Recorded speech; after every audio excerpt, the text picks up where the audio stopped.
Rodrigo, repetile a nuestro próximo entrevistado la pregunta que me hacías al principio del programa. A ver, recordame porque ya sé. Porque era la cantidad de gente de ayer.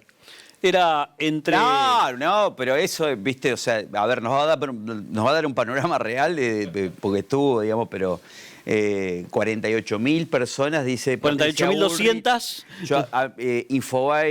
Infobae decía que la Policía Federal, Claro. no entiendo eso, la Policía Federal y la Policía de la Ciudad de Buenos Aires habían informado que eran 500.000 personas. Sí. Y voces justamente de los organizadores ayer de ese evento masivo político decían que llegaron a 1 millón. Fue el día del millón. Pero, a ver, Infobae, ¿qué le va a pedir? O sea, Infobae debe ser uno de los medios de comunicación Más oficialistas de todos.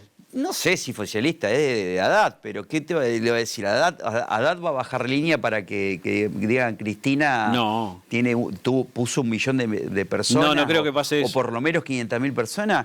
Y hoy sale Patricia Bullrich a decir que fueron 48.000 con Feynman, que le Feynman en Radio Mitre le dice, pero no se quedaron cortos, ¿viste? O sea, que Feynman te corra así, ¿viste? Claramente. Está Kiko Busato con nosotros para poder hablar sobre este tema que nos va a dar un poquito más un panorama real, porque, viste, o sea, entre esas cuestiones, entre 1 millón y 48 hay una pequeña diferencia. Kiko, ¿cómo estás?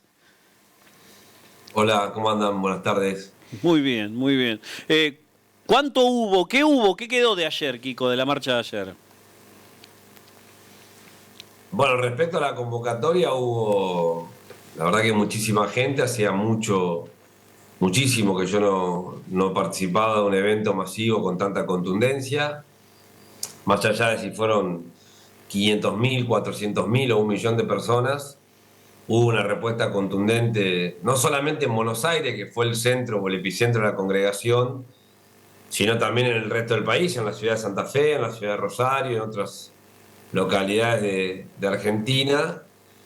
Y hubo una congregación masiva de gente que cree básicamente que la democracia se tiene que fortalecer sobre la base de impedir que el sistema judicial proscriba dirigentes políticos, intente proscribir fuerzas políticas y pueda dar un debate de ideas alrededor claramente de un proyecto de país. Lo que hubo es gente que está dispuesta a defender la democracia como manera de entender la vida, e independientemente de la figura de Cristina Fernández de Kirchner, que ha sido claramente la que mayor sintetiza este intento proscriptivo, me parece que también hay un hartazgo de estar viviendo una democracia cada vez más escuálida, que ya no solamente no resuelve los problemas de fondo de la gente, que es lo más grave, digo, cada vez tenemos más niveles de dificultades para llegar a fin de mes, nuestros abuelos tienen cada vez más dificultades para tener medicamentos, nuestros empresarios cada vez más dificultades para poder llevar adelante sus fábricas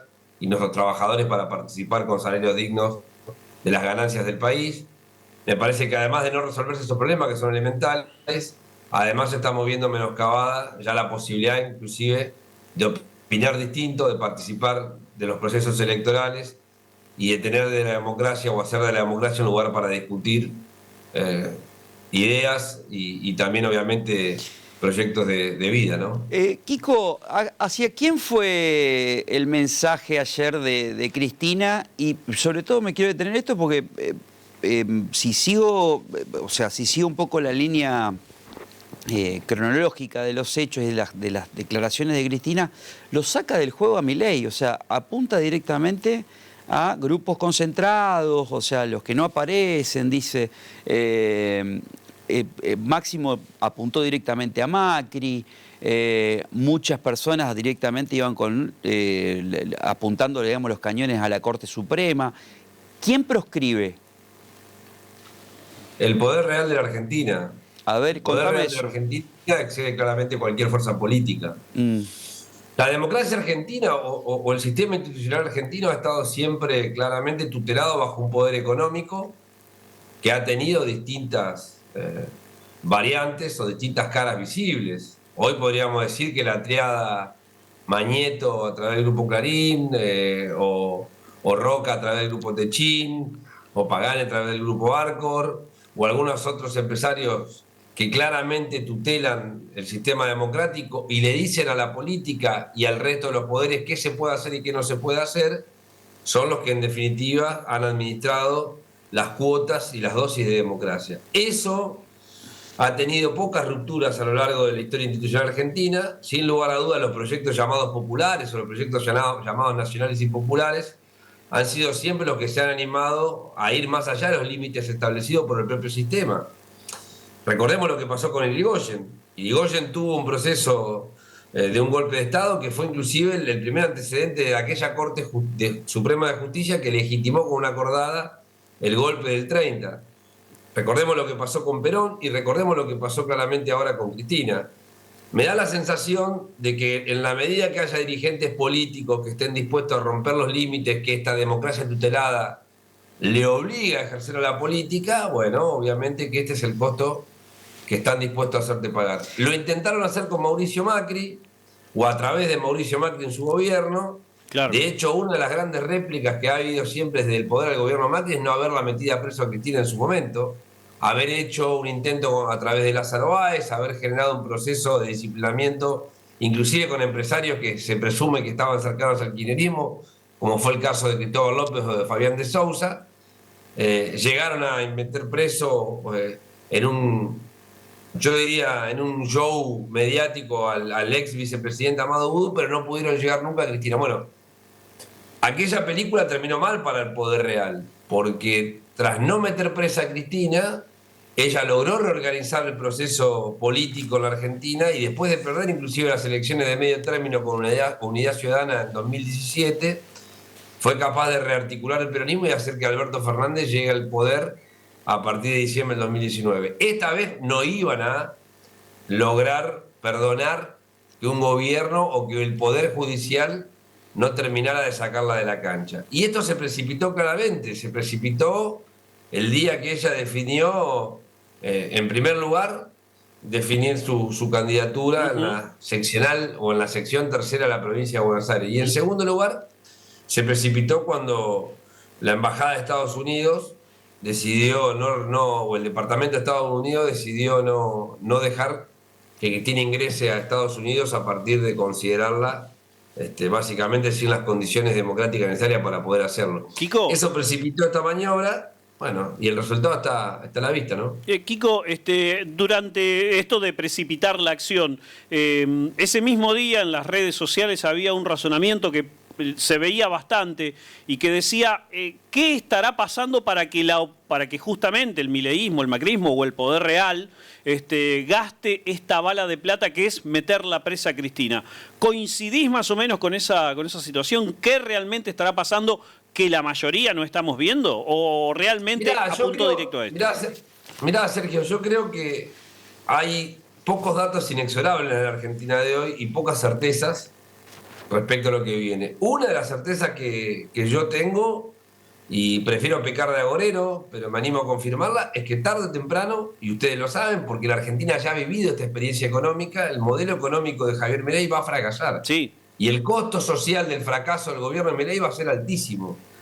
Cuando el gobierno de Milei fracase económicamente y la crisis social termine de derrumbar claramente este nuevo proyecto neoconservador, que tiene siempre los mismos instrumentos y las mismas caras visibles. Los instrumentos son la apertura de importaciones, el desguace del aparato productivo, la fuga de dinero y la toma de deuda para poder fugarlo, y los protagonistas los mismos de siempre, los Sturzenegger, los Caputo y algunos otros que están dando vuelta por ahí. Cuando esto fracase y ni siquiera la mano dura de Patricia Bullrich pueda frenar la crisis social que va a haber, lo primero que va a tratar de hacer la gente es regenerar la política a partir de concebir que su proyecto de vida está en peligro y necesita reincorporar un proyecto que lo contemple.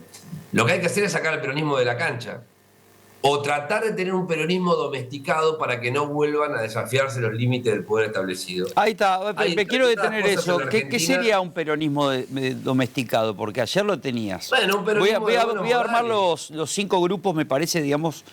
Vos me corregirás, agregarás uno, sacarás otro, o sea, es segunda opinión, pero los 5 grupos importantes, claramente Máximo a la cabeza, como su hijo, por supuesto,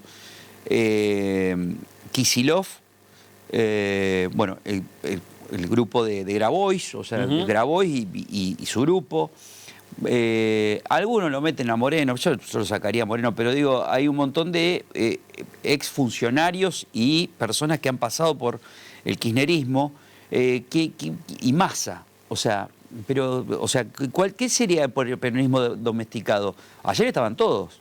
Menos la CGT. El peronismo domesticado Bueno, buen dato, menos la CGT, ese es un buen dato. El peronismo domesticado o domesticable es un peronismo que ya la Argentina vivió y transitó en los 90, independientemente de los nombres propios. Es un peronismo dispuesto a hacer las transformaciones no en función de los intereses populares, sino en función de los intereses empresariales. Así la Argentina con Menem y en nombre del peronismo reventó el patrimonio nacional, privatizó las empresas a precio vil y generó un proceso de ingreso de dólares con lo que fue paliando un sistema bastante engañoso, pero conveniente para un sector de la sociedad, que era el 1 a 1 hasta que el sistema reventó. Ahora, ese peronismo no cuestiona ni el fondo ni la forma de los que ganan mucho dinero en la Argentina, ni tampoco cuestiona el fondo ni la forma de los empresarios transnacionales que ni siquiera invierten en la Argentina, ni mucho menos qué participación van a tener los laburantes en la distribución del ingreso. El peronismo no nació como experiencia histórica en la Argentina para acomodarse al calor del poder. Nació básicamente para cuestionarlo. Por eso también lo de ayer es profundamente constitutivo de un proceso de interpelación. Hay que interpelarse para poder, de alguna u otra manera, entender qué quiere la política en estos tiempos, qué necesita la sociedad y para qué uno se dice peronista. Después, todos más o menos tenemos aciertos y errores, y me parece que lo importante de lo que vos nombrabas ayer, de las presencias, también tiene que ver con un marcado recambio generacional importante que yo pongo en valor, porque el presente y el futuro de esta Argentina ya hay que empezar a escribirlo también con un proceso de recambio generacional en términos de ideas y fundamentalmente de dirigentes que nos permitan pensar el futuro, ¿no? Bien. Tal cual. Buena síntesis esa. Kiko, muchísimas gracias por tu tiempo, como siempre. Un abrazo para ustedes y buen fin de semana. Igualmente. Buen fin de...